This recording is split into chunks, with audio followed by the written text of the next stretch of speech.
I was the first Baroness I'd ever met. I wasn't in that world.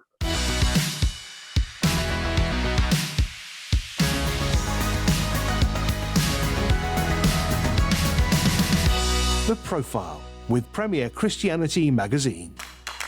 Hello, you are listening to Premier Christian Radio. My name is Sam Hales. I'm the editor of Premier Christianity Magazine, and here on The Profile, we like to bring you a different interview each and every week with a well-known Christian, finding out more about their walk of faith, what God is doing in their life. And this week, we've got two special interviews for you. The first is with Baroness Cox, and the second is with Paul Woolley from LICC. That's the London Institute for Contemporary Christianity. The first interview you're going to hear today is conducted by my colleague Jemimah Wright from Premier's Woman Alive magazine. Woman Alive features real women, real lives, and real faith. It's published every single month and is the place to go for encouraging and inspiring Christian content that will also challenge you. If you want to take out a subscription to Woman Alive, why not head to their website, where you can also find loads more content, womanalive.co.uk, because the interview you're about to hear was first published in that magazine. It is with Baroness Cox. You're going to find out loads of Baroness Cox's story in this conversation with Jemimah Wright. So without any further ado, let's listen in now. I know your father was a well-known surgeon, is that right? Surgeon. Yep. Yeah. Mm-hmm. Where were you born and brought up? Well, I was born and brought up in London, and I was there in the early stages of the war. I remember unexploded bomb fell in our garden, and so wartime was part of my early life. Did you grow up in a Christian family? I did. I grew up in a Christian family and was confirmed at the age of 11. And I remember to this day the confirmation text that was given us. And it's, have I not commanded you? Be strong and of a good courage. Be not afraid, neither be thou dismayed. For I, the Lord your God, am with you wherever you go. I think that's Joshua 1:9. I hang on to that because I'm afraid an awful lot of the time. But I have to hang on to that as my confirmation message and mandate. So from school, you went into nursing. Was Correct. that what? And where did you train? What did you? I trained at the London Hospital down in the East End of London. Yeah. It's now called the Royal London, and I did my nursing training there, and then I worked as a staff nurse at Edgware General Hospital, and then I had the best nursing education anyone can have, which was 6 months as a patient with renal TB. Oh my gosh! How did you get that? But when I was nursing in the 1950s, it'd be 50, isn't it? Yes. We nursed a lot of open TB. I was in charge of a women's TB ward on night duty. No treatment then, but by the time I got a bit of TB, thank God, the treatments were available. Could you continue working after you had TB? Not clinically. No. So that was when I did my degree in social sciences, because I had a passion for trying to provide care, healthcare, in a much more human context. In the days when I trained, in the 50s, people would talk about the coronary in the second bed on the left. Yeah. But that was a person with their own personality, their family, their community, their culture, and so on. So I studied sociology, but it was social psychology and other subjects along with it. And then it was at London University as an external student. It took 5 years, but eventually I graduated, and I only mention this because I was a part-time student, and I actually got a first. It was God's gift. Yeah. It also meant that I could travel quickly up the academic ladder. Yeah. So what was the next step from there? Then I was I took a post as lecturer of the Polytechnic of North London, and because of that, first, I think I was very quickly appointed being head of department. Yeah. And that was a life-changing experience because, out of 20 academic staff, 16 were communist father or further left. And their definition of education was not mine. Mine is freedom to pursue the truth within the canons of academic rigor. And theirs was really, really hard line, Marxism, communism, Leninism, and it's premised on lies and intimidation. And I just felt so sorry for the students because they did not get what they were paying for. I'll just give one example. There's plenty, there's been a book written about it. But it was during one of the occupations, and it was premised on lies because there was going to be a new director and the Marxists didn't want him. So they used the old slogans, racist, fascist, and there were very, very aggressive demonstrations and protests outside the college. And you had to really work your way through them, very tactile. And then when you got inside, there was a board which had what was decreed to be taught for that day. It was nothing to do with what the students were studying. It was sort of Marxism in the third world and Marxism in the family. And I was teaching criminology at the time. They had a lovely group of criminology students. And they had a band of vigilantes that would come around and break up any class that wasn't teaching what was decreed for the day. So I said, well, would you like a class? And they said, we're desperate. We've got London University exams in so many weeks' time. And I said, well, I'm very happy to teach it, but we may get broken up. They said, we don't mind. So we found a seminar room. I sat myself across the door in a chair and started teaching. And about 25 minutes, a bang on the door. And this group of vigilantes came round and they said, what's going on in here? And I said, this is a sociology, BSc sociology, criminology seminar. It's what I am paid to teach, is what these students are paid to study. And I teach them. And if you want to stop me, you're going to have to knock me off my chair. And if I get hurt, I'll see you're personally liable. Bang the door shut from as loud as I could from 2 inches. And they shouted through the door, we'll be back, dearie. Oh my God. And they did come back. But we had the hour. We had our moral victory. And we did have an hour studying criminology. Yeah. And then they came back and they did knock me off my chair.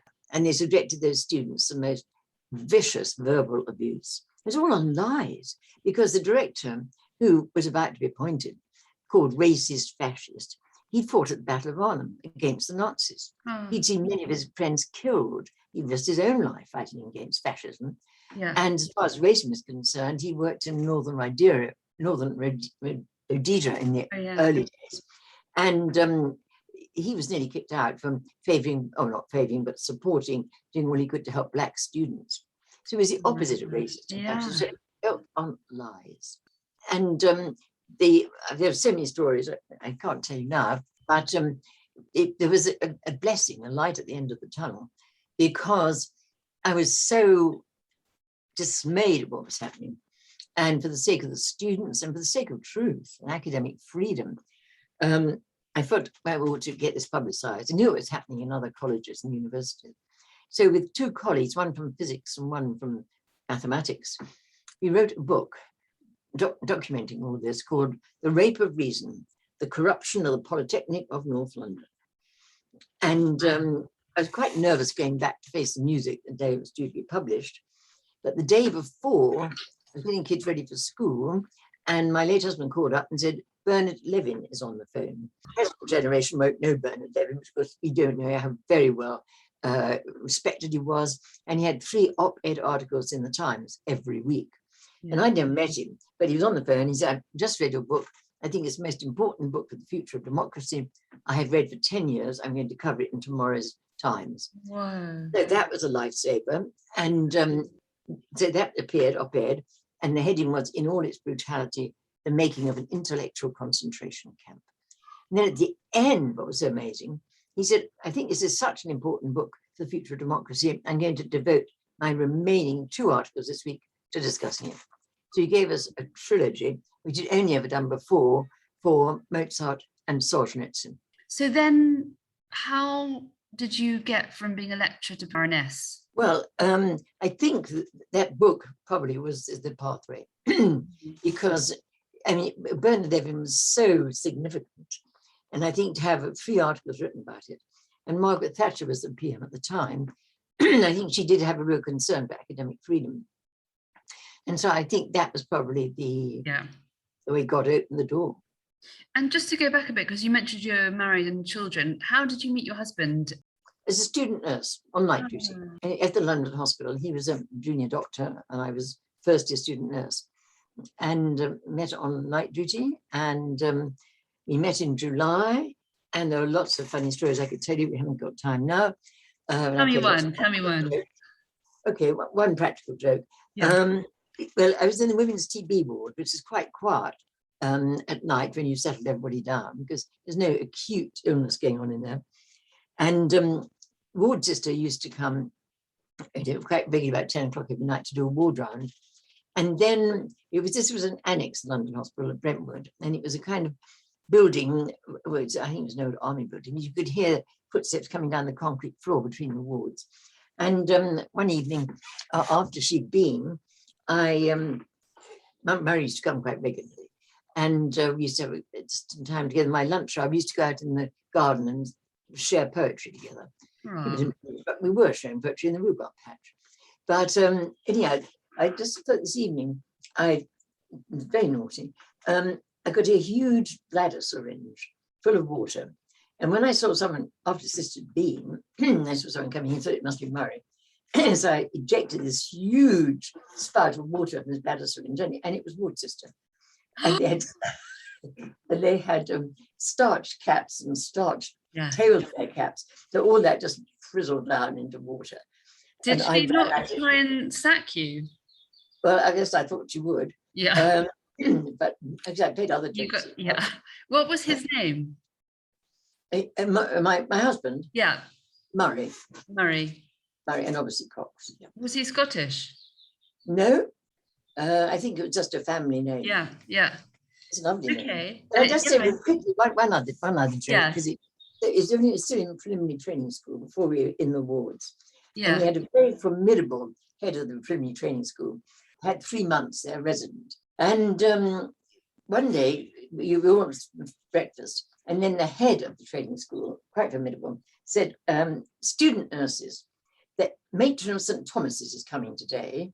So I want you all to be absolutely perfect. Because there was great competition between St. Thomas's and London.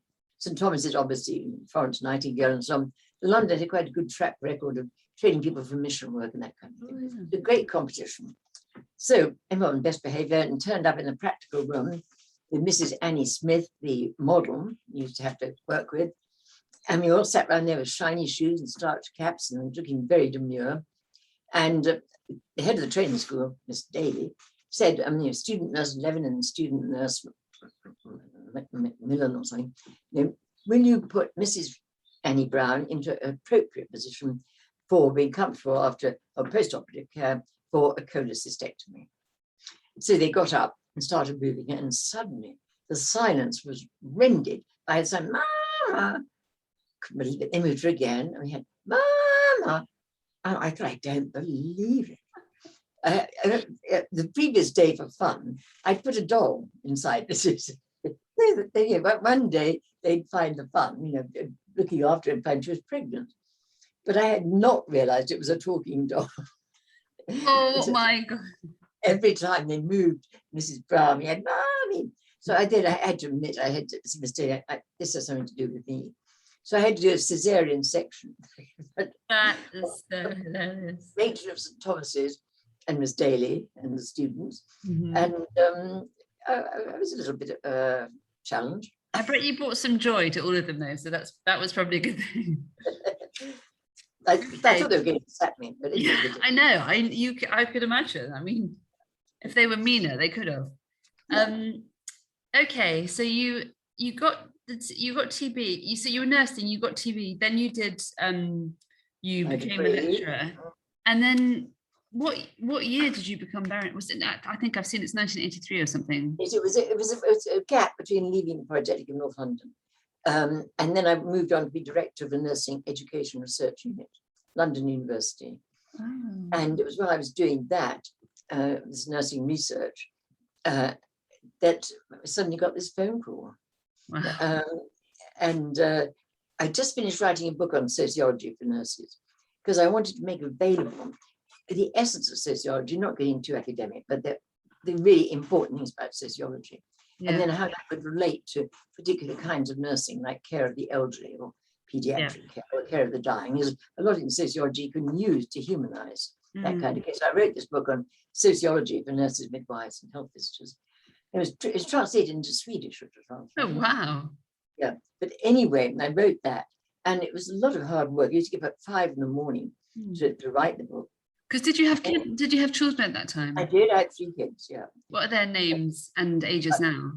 I can't believe their ages now. Robbie, the oldest, I can't believe it. He's 62. Wow. Jonathan, number 2, trained as a nurse at the London Hospital, is 59. Wow. And Pippa, my daughter, trained as a nurse at the London Hospital, is 56. What's her name? Pippa. Pippa. Mm. Wonderful. And I think you've got 10 grandchildren. I have indeed, yes. Yeah. Amazing. 5 grandsons, 5 granddaughters. Oh, that's very same as my mum. Perfect family planning. I take all the credit. So you had the children and you were getting up at 5 to write the book. That's dedication. That's right. I wrote the book and it went for publication. And the day it went to publishers, I came back from work and I said to Murray, I'm absolutely exhausted. I'm going to stop doing all these extra things and just live the normal life. Mm-hmm. One of it lasted 22 hours because within the next day, I had a phone call from Downing Street saying, Mrs. Thatcher would like to see me. And they didn't tell me why, I can understand that. But that was when my life just changed because she asked me to be in the House of Lords. So my simple life lasted 22 hours. And that's hilarious. God had different plans. And I've heard you say that you felt that to say yes to it was to be a voice for the voiceless. Yeah. Well, I just felt when I was appointed Baroness, I always say that I'm a nurse and a social scientist by intention, a Baroness by astonishment. I still wake up from a shock. Yeah. I was the first Baroness I'd ever met. I wasn't in that world.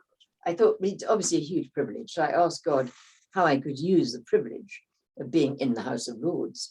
Yeah. And the answer came very clearly. It is a wonderful place to be a voice for those whose voices are not heard, or those who don't have a voice. Yeah. And so that's why I've tried to use my role in the House of Lords in different contexts. I know that you've obviously been to Armenia many times and Poland and Sudan and Nigeria and dangerous places. Can you give an example, or can you tell a story of a time where God has, I don't know if saved your life, but you've been scared or maybe not scared, but you felt him in that situation? Before I go into the war zones, I'm always nervous. Mm-hmm. It's unnatural not to be. Yeah.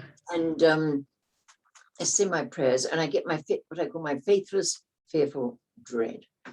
And we came into Armenia and Karabakh in the early days of the war in the 1990s. And we flew in helicopters under fire, and it was quite scary. A huge admiration for the helicopter pilots. They were really brave. But some were killed. But I had my fit of faithless, fearful dread on Saturday afternoon. I didn't tell my kids anything.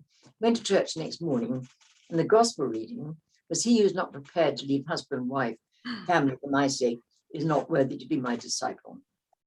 And then I think, I keep meaning to check it. After that, it said, I think, "But he who does leave husband, wife, brother, sister for my sake will receive much more in this life and in the life to come." That's right, yes. Yes. Yeah. So your children, because how you're putting yourself in dangerous situations, how did you kind of reconcile that with being a parent? Well, I waited until Pippa, my daughter, had started nursing. So I didn't do it while they were kids. Yeah. I waited until they'd all left home and were involved in their jobs or training. I usually didn't tell anyone until I got back. And now you've been doing this, is it 40 years? Oh, almost. I was introduced to the house in 83. Yeah. Wow. I can't believe it. Still seems unreal.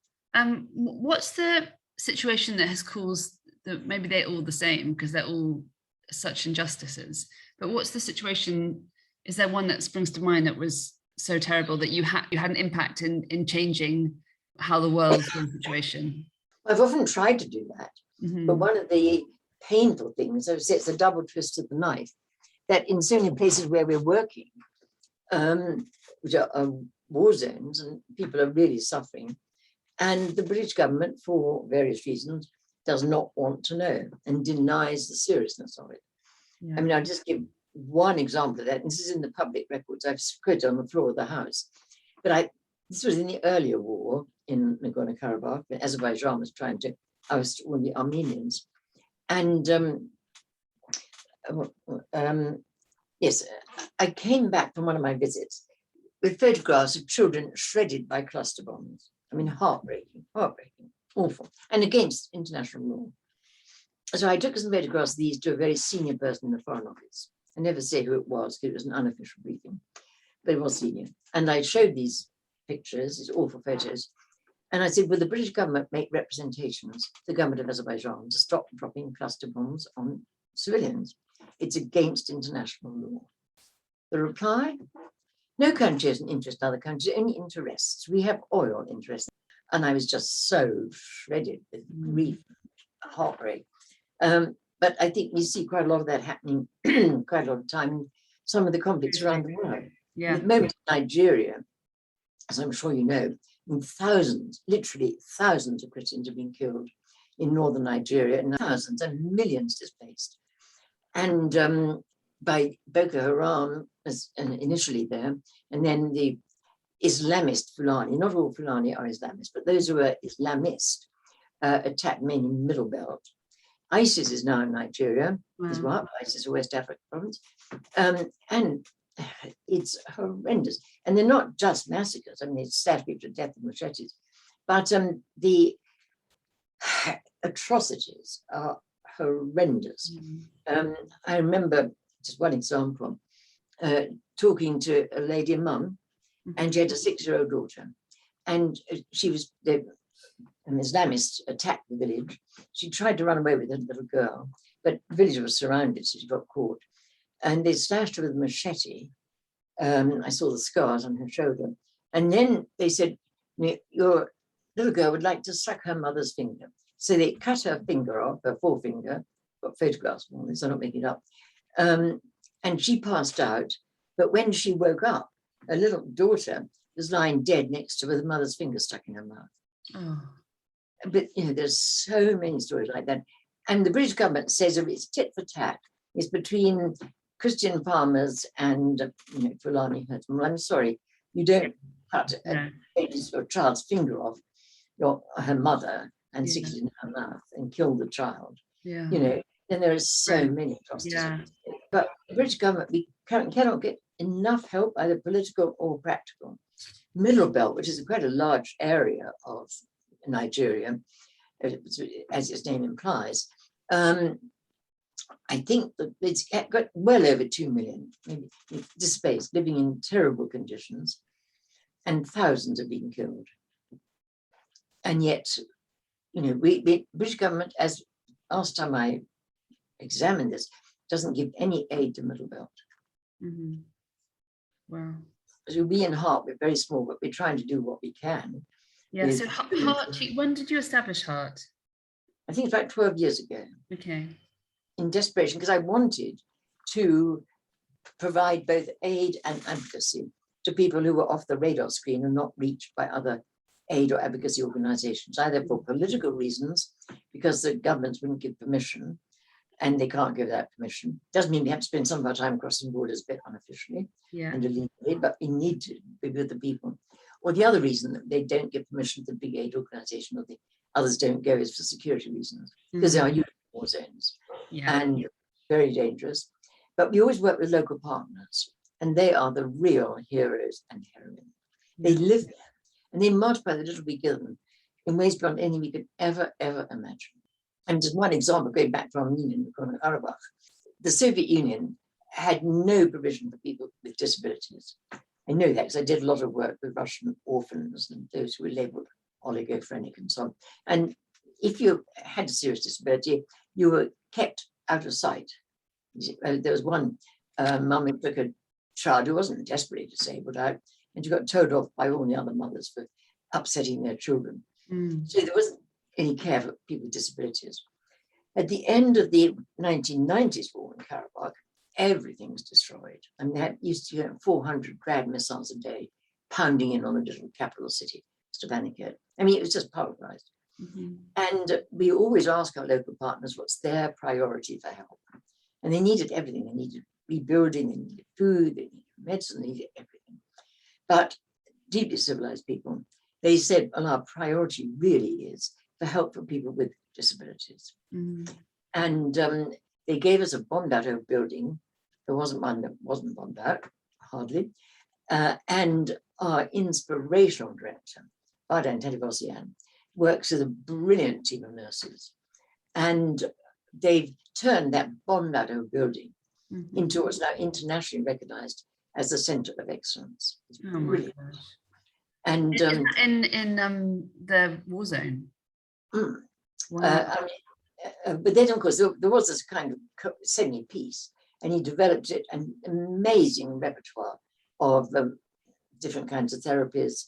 I mean, obviously, it's physio, but there's art therapy, dance therapy, music therapy, sport therapy, with things you can do when you're disabled. I mean, absolutely wonderful.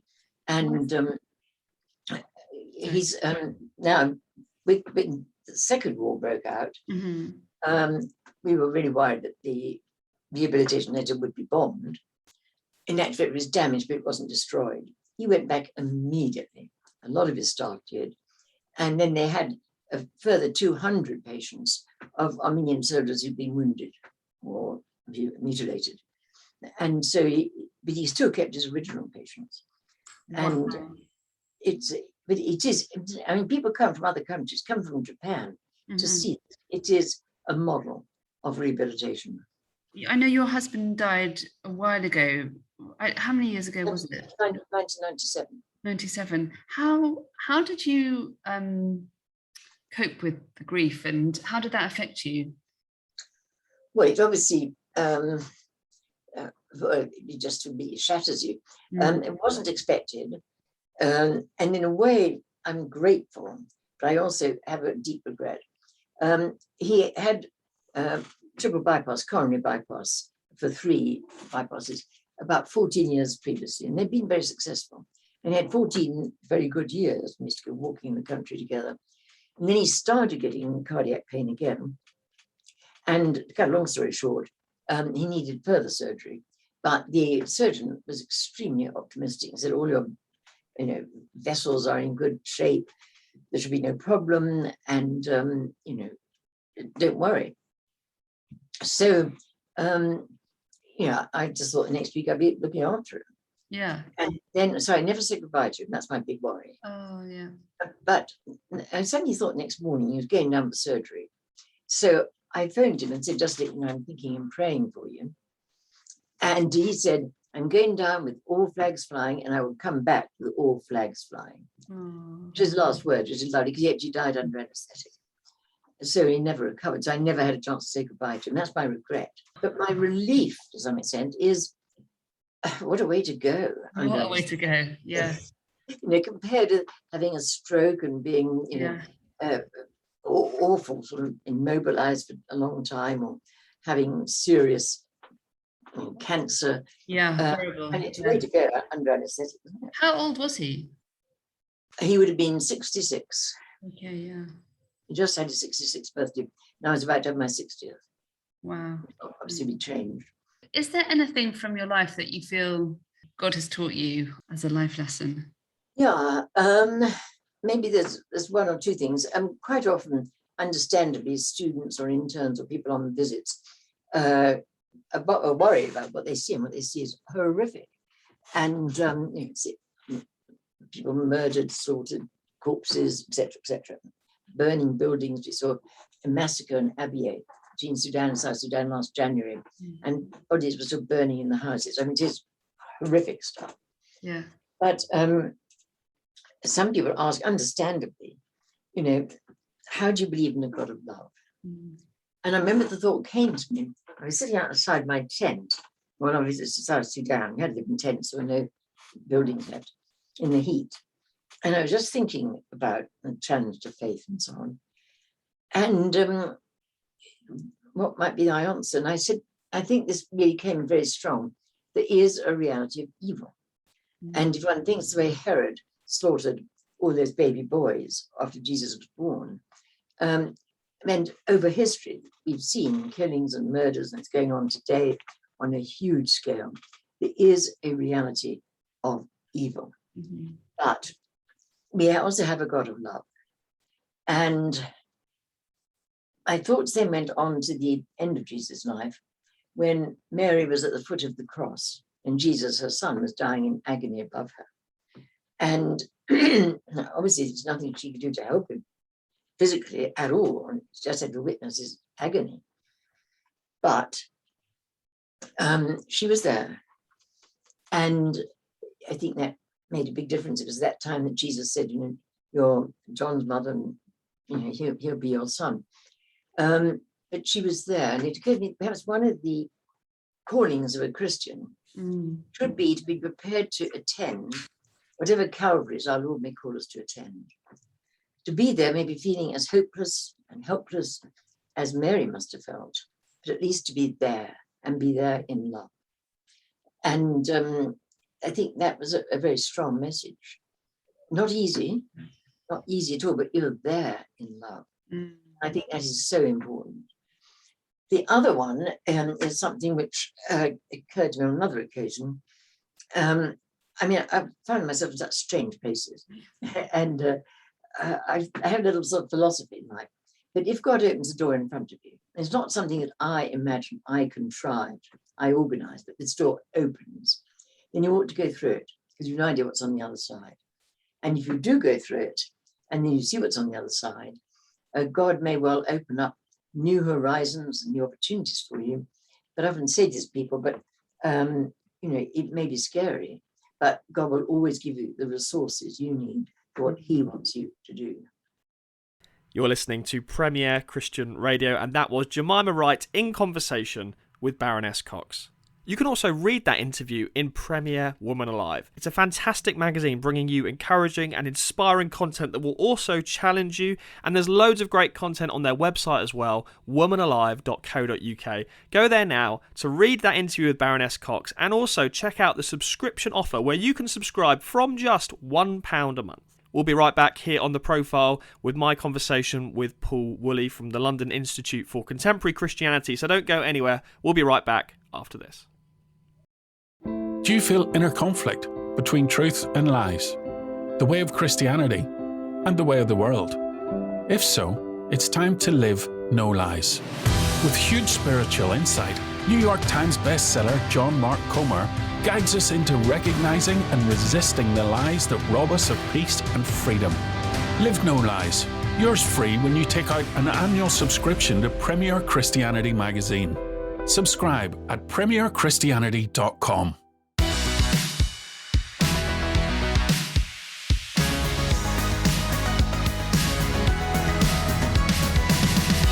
The Profile with Premier Christianity Magazine. Hello, you're listening to Premier Christian Radio with me, Sam Hales. I'm the editor of Premier Christianity Magazine, and that is the magazine that sponsors this show. I'm delighted to say my guest here on The Profile today is Paul Woolley. Paul is the Chief Executive at the London Institute for Contemporary Christianity, also known as LICC. He was formerly Deputy CEO at Bible Society, and is also the founder of Theos, the think tank. Paul, welcome to the show. Sam, it's really good to see you, and thank you for having me. It's a pleasure to have you. Now, I know you've been involved in a variety of different Christian organisations over the years, but take me right back to the beginning and when you first became a Christian yourself. What happened? What's the story there? Well, I was born into a Christian family. I was born in Scotland and born to parents who were serious about their Christian faith. And I was formed in that environment. I am one of 6 children. 3 of us were adopted and 3 of us were natural children to my parents. I was first in the family, and I think that experience of being part of that sort of family really helped me in that it gave me a practical demonstration of what love of God and love of neighbor looked like. And that was real, and that formed and shaped me. And also, I think it enabled me to see a bigger world. So I think it would have been very possible to have, had I been only one child in the family, and had there not been the mixture, to have had a very safe, very middle class, happy upbringing, no doubt. But actually, the experience that I had enabled me to see that not everyone had some of the privileges that I had.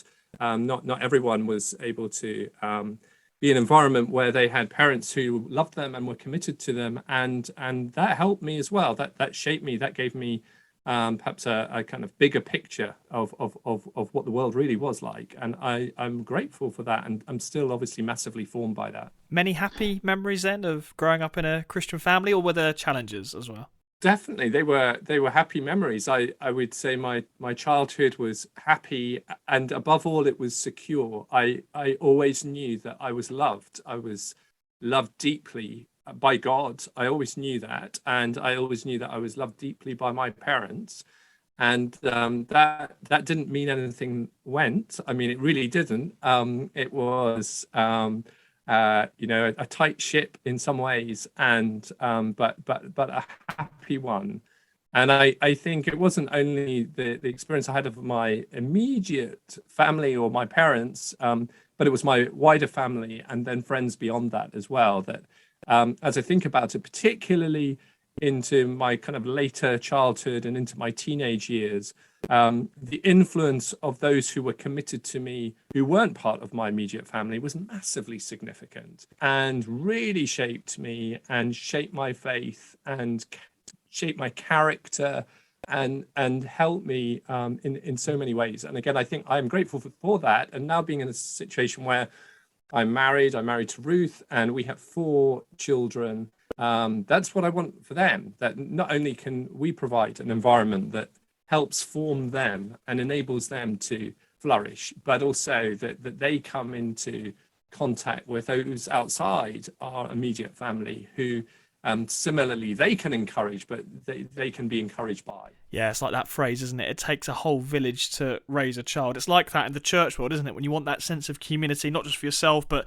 for your children as well.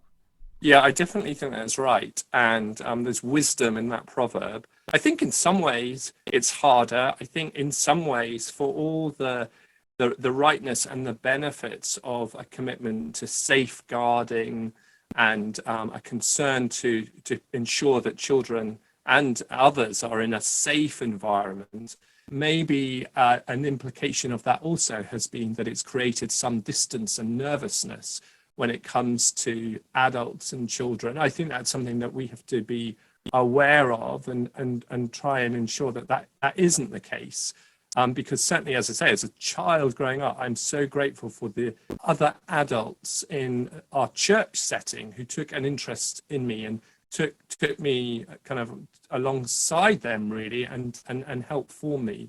And so I would absolutely want that for our children. I think for all the benefits of social media, for all the connectedness that we have, ultimately it's impossible to replace the deep community that comes through being present with others and living life with others in the flesh. And of course, church can provide that sort of experience, often in ways that other places don't, because often, and hopefully it's the case, that in the context of gathered church, we live all of life with others. And that includes the highlights and the lowlights. It includes the periods of great joy, but also grief and suffering that we might experience. I know you're someone who enjoys a deep conversation and thinking deeply about God. You're actually sitting right now in front of a bookshelf that shows loads of amazing theological books just behind you. But my question is really, how does your faith look different today compared to, say, as an undergraduate about to study theology? What's changed since the time when you were a Christian teenager and today? Yeah, I mean, I was going to respond by saying God is bigger, but of course God has not changed at all. But I have, and my faith is bigger. My understanding of who God is and what life is and what being a disciple is infinitely bigger, is infinitely deeper. One of my favorite quotes is probably overused, and it's possibly even slightly a misquote, but is from the theologian Irenaeus, who said, "The glory of God is seen in a human being fully alive." In other words, as we are fully who God created us to be, as I am fully the Paul that God created us to be, God's glory is seen in that, because that is God's purpose for me. And I think the biggest difference between my the way that I've grown, and of course that continues to grow, but is this deeper, richer vision of who God is and what God's kingdom is like. The fact that following Jesus, the fact that living life with God is not simply about eternal safety, eternal security, what happens beyond death, but our faith in God and in the person of Jesus is about the here and now. The fact that God is interested in me, in this world, and is committed to putting this world to rights. And the invitation to me, as with to all people, is to join God in that, to live all of life with God, and to see that happen, in the different spaces and places we live and work and show up. That's a big vision. The Bible is about all of life. In some ways, the Bible isn't a religious book. It's a book about life, about the universe, about life, about everything. And that's what's so exciting. And I think that is something that continues to develop, but it's certainly a change that I experienced. Interesting enough, the more that I got into reading the Bible, the more that I got into prayer, both speaking and listening to God. The more that I studied theology, the bigger and better that became. And that's been amazing. And I am grateful to those that have contributed to that. I mean, I think of some of the theologians who have shaped me, people like Leslie Newbegin and Tom Wright and Richard Borkham and John Goldingay, people like that. They have shaped me and extended, enlarged my understanding of who God is. And that's an amazing thing. And I'm deeply grateful for that. Well, that brings us nicely on to the job that you now do, which is heading up the London Institute for Contemporary Christianity. It was founded 40 years ago by John Stott, the well-known church leader. Billy Graham once referred to him as the most respected clergyman in the world. And actually here at Premier, we have a podcast entitled The Bible for Today with John Stott, and you can actually hear some of his sermons on that podcast. But as I say, LICC's been going 40 years, founded by John Stott, and some of what you've just described, really, in terms of how your own theology has changed, links quite closely to the vision and the mission of LICC. I know there's a phrase that's often used, whole life discipleship. Can you unpack that phrase a little bit for us, and how LICC fits into that picture of encouraging this concept of whole life discipleship? Yeah, I mean, it relates really to John Stott's vision, as you say, back in 1982, but prior to that as well, that the gospel deals with all of life. And LICC was set up in order to help people think Christianly and relate the gospel to all of life. So there's no part of our lives that is outside the scope of the gospel, the good news of Jesus. But the reality is often, though we might accept that in theory, in practice, we find that more difficult. So the majority of people, certainly the majority of people that I come into contact with, often don't feel that they're particularly envisioned or equipped to live as disciples of Jesus in their everyday lives. In other words, Monday to Saturday. They appreciate the opportunity to gather together on a Sunday, and often that is significant in terms of their growth in their understanding of God and their love for God, but then trying to work out what that means for the time in between is hard. And so LICC is working with churches to help people integrate the good news of Jesus into everything. So whether it's our work or whether it's where we're spending most of our time when we're not at church, whether it's the culture of our housing estate or the culture of popular music, whatever it is, if we're serious about being a follower of Jesus, that impacts everything. And I think one of the things that we want to recover is a sense of how radical the call to discipleship is, that is so comprehensive, it is so holistic. It really changes everything. It doesn't just change ourselves or the people that we interact with, but it changes the way we view the planet and how we see ourselves as inhabitants of this glorious but fragile planet. Every aspect of who we are is impacted by the good news of Jesus. And so that is a real emphasis of LICC.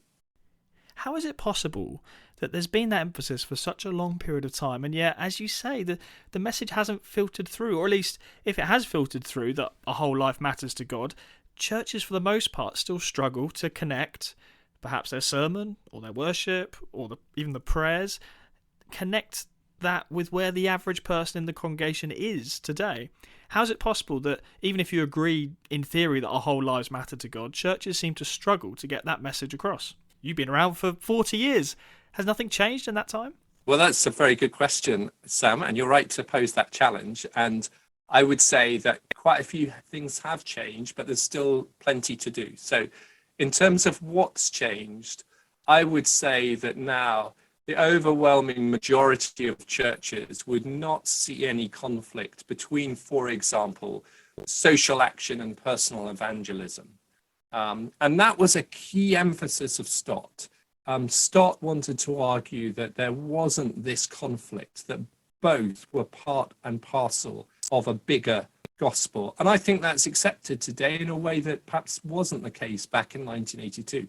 But when it comes then to people's personal understanding of and application of the gospel, I think often just the pressure of time and the pressure that church leaders are under means that this doesn't get the focus that perhaps it should do. And so one of the things sometimes we encourage churches to do is to have a time where they encourage those within the church to think, what are they doing this time tomorrow? So if it's 10:30 on a Sunday morning, what are they doing at 10:30 on a Monday morning? And for them to be encouraged that is as significant in God's kingdom as what they're doing on a Sunday morning.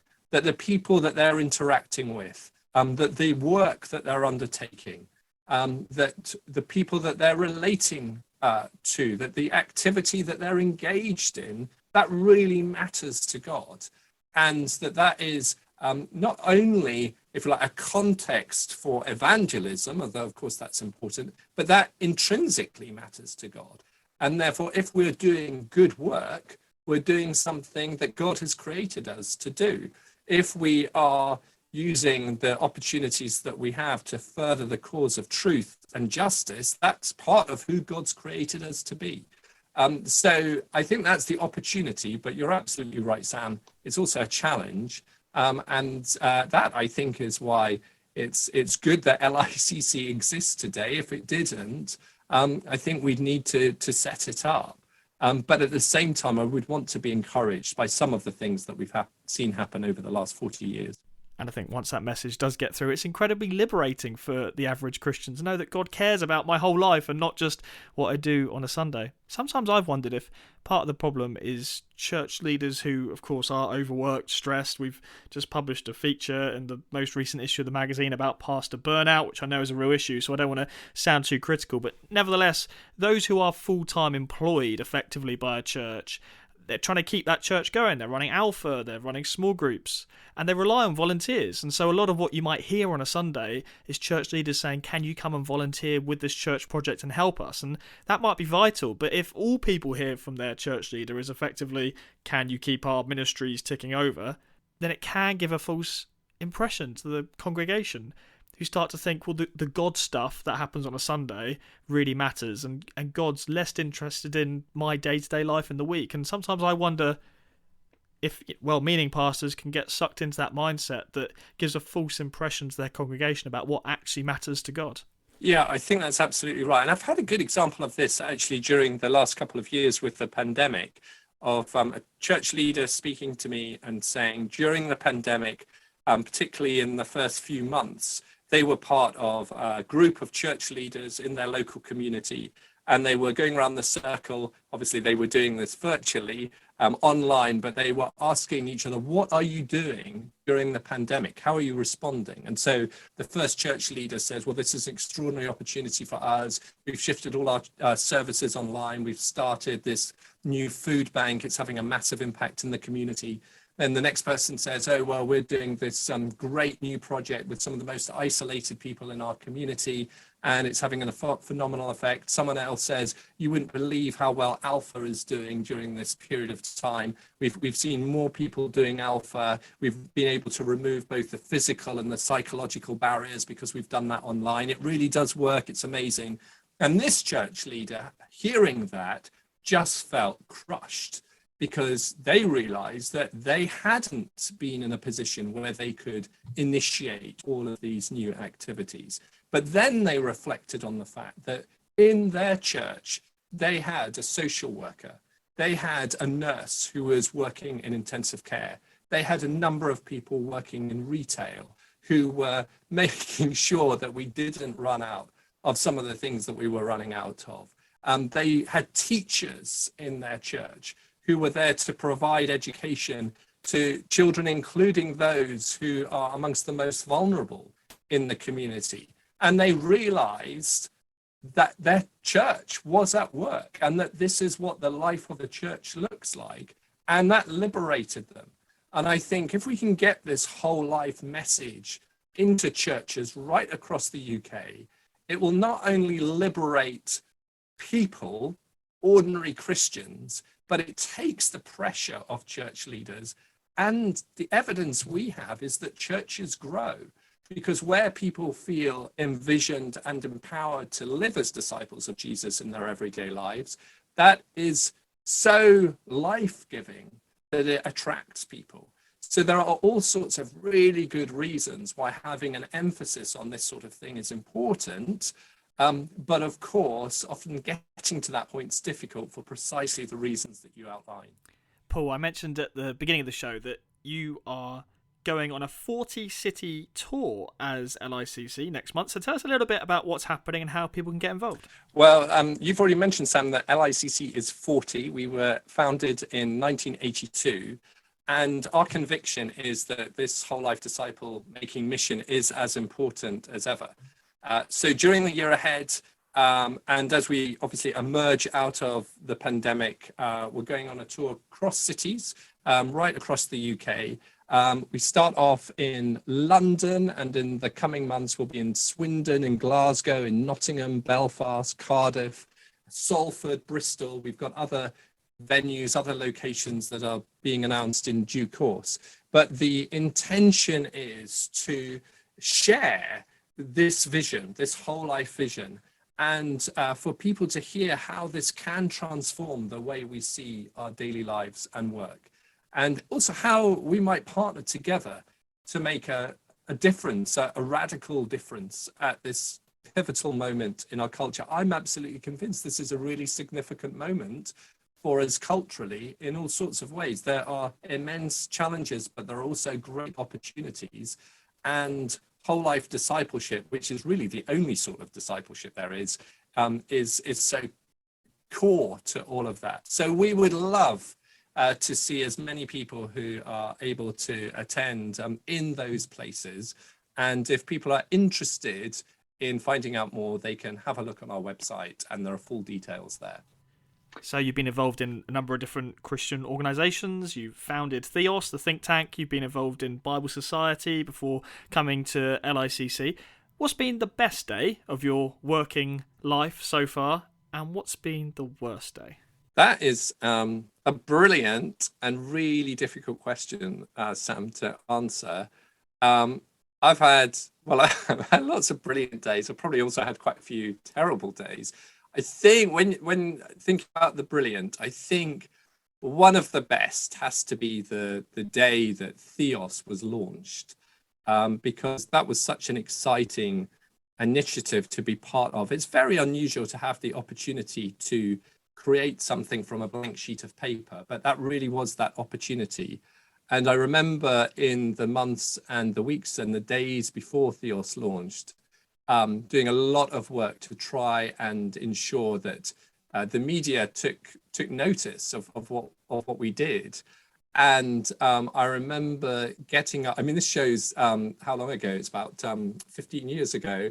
I remember getting up in the morning, going to the news agents, would you believe, to buy up all the papers, or a copy of every paper, in order to review the press coverage. And I remember opening up the press, and I remember opening the Telegraph and the Times and the Guardian and a lot of the papers that we were seeking to get into, and just being delighted about both the extent and the quality of the coverage about this new think tank that started up. And it just seemed that the sort of the hard work, the planning had made a difference. We were so helped by so many people. And, you know, one of the great things was we always wanted Theos to not be confined to any one political party or any one particular tribe or denomination. And the evidence was there that that hadn't been. So in those early days, people like the then Archbishop of Canterbury, Rowan Williams, and Cardinal Cormac Murphy O'Connor, who was the Cardinal Archbishop of Westminster, they both they co-authored the foreword for the first report, and that kind of demonstrated something about the generous creedal orthodoxy of Theos. And so that was one of the best days. And then one of the worst, well, I tell you, one of the worst days, funnily enough, is also related to Theos, which I was just in the job literally a day or two, and a meeting had been arranged with a pretty significant figure, and it was at a hotel for breakfast. And I have never needed or I didn't think I'd ever needed to set an alarm to wake up in the morning. I always woke up at the kind of, you know, the same time, and therefore there was never an issue about needing to do that. But bizarrely, on this day of this really important meeting where I was having a breakfast, I woke up because my phone went, and the phone was one of the people that was at this meeting on the other end of the phone saying, you know, are you coming? And I looked at my watch and realized that I had slept in. And basically in the space of about 15 minutes, well, I had to wash and shave because I thought I've just got to kind of, you know, look somewhat presentable, threw a suit on, and then tried to get a taxi. I couldn't get one, so I had to run. So I arrived then at this meeting feeling really terrible, unprofessional, unprepared, and thought this is a complete disaster. And thankfully, everyone was incredibly generous, and I don't know to what extent they noticed just quite how disheveled I was, but that would be one of the worst, just because the sense of sort of inadequacy and embarrassment. How would you describe your calling? This amazing question. First and foremost, I'm called to follow Jesus. And the truth of it, Sam, is that I almost wouldn't expand on that. And I suppose that and the kind of reason for that, obviously, I say whilst somewhat expanding on it, is because it sort of seems to me that really is the only calling that we have. And then part of following Jesus is discerning what that means in any given situation. And often that means trying to use our common sense, but from the perspective that all the time we're seeking to acquire the mind of Christ. So I would say my calling is to follow Jesus, to seek to do that faithfully. That requires discernment in terms of understanding what that might mean. But I also think, and I think this is something that I've discovered more and more, that following Jesus is also about being fully human and life in all its fullness. I've been really challenged by reading people like Dietrich Bonhoeffer, who emphasizes in some ways the cost of discipleship, although his book that is entitled that was never the title in German, but it's what it's known as in English, this cost of discipleship. And I think we have to acknowledge that it can be a challenge to be a disciple of Jesus in today's world and in any time. But I am increasingly convinced that the cost of not following Jesus is infinitely greater. I can't imagine life without Jesus. I'm simply not strong enough to deal with that. And Jesus is the one who invites me to experience life in all its fullness, which of course is not a life that is devoid of pain or grief, not at all, but it's to say that in those periods of pain and grief and suffering, God in the person of Jesus is with us, and there is deep joy in that. And so that is my calling. My calling is to follow Jesus, and to recognize that that's not, Jesus doesn't invite me just to follow him after death. Jesus invites me to follow him now. Yeah. And that's got some big implications. You mentioned that following Jesus, of course, is not always easy, but thinking back over the last few decades, even since LICC was founded 40 years ago, you could argue it's becoming harder culturally, in the sense that arguably the gulf between what Christians with traditional views believe and the rest of society's beliefs, especially those in our society who have influence in areas like politics and the media, that gulf seems to be getting bigger. It's got a lot bigger over the last 40 years. Even if you were to look back at John Stott's book, Issues Facing Christians Today, he wrote about abortion and homosexuality. It seems increasingly like if you hold traditional views on those issues in today's society, it could actually be quite hard to have the kind of influence that you would encourage Christians to have. You would say Christians should be involved in politics. Someone might reply, well, what about someone like Tim Farron, who was involved in politics at a very high level, but when the media started to press on some of those more sensitive issues that Christians are at odds with the rest of society over, Tim Farron found that he couldn't actually be the leader of the Liberal Democrats anymore. How do you balance that? On the one hand, encouraging Christians to be involved in public life, on the other hand, understanding that if Christians hold traditional views, there might be areas of public life that are closed to them, or at least areas where Christians feel like the culture is actually hostile towards them, because the culture of today is very different actually to the culture of the 70s, 80s, 90s, and even the time when John Stott wrote that book. Yeah, I think that's a very fair analysis. I think it's important to note that John Stott did write in that book, Issues Facing Christians Today, about issues to do with sexuality, identity, abortion, euthanasia, etc. But he also wrote about issues to do with poverty. He wrote about the ecological and climate crisis. But it's much easier for Christians today to talk about those issues. It's very easy for a Christian to go on Twitter and say we should care about the environment. But if a Christian went on social media today and said something about traditional marriage, they could arguably be hounded out of public life for holding that view. That's the area. I wonder, how do you navigate that as a Christian? Yeah, and I think that's entirely fair, because I was going to go on to say that you're also absolutely right, that if you were to take a particular line, we've seen it a little bit recently in terms of issues around gender identity.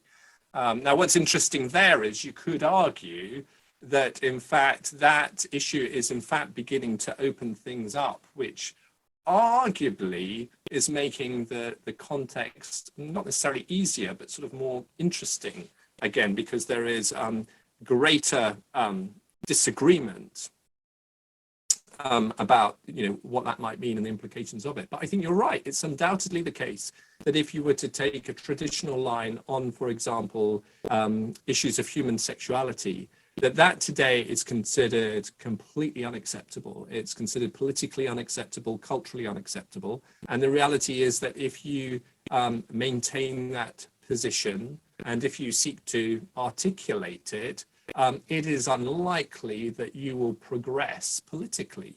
And that is difficult and that is challenging.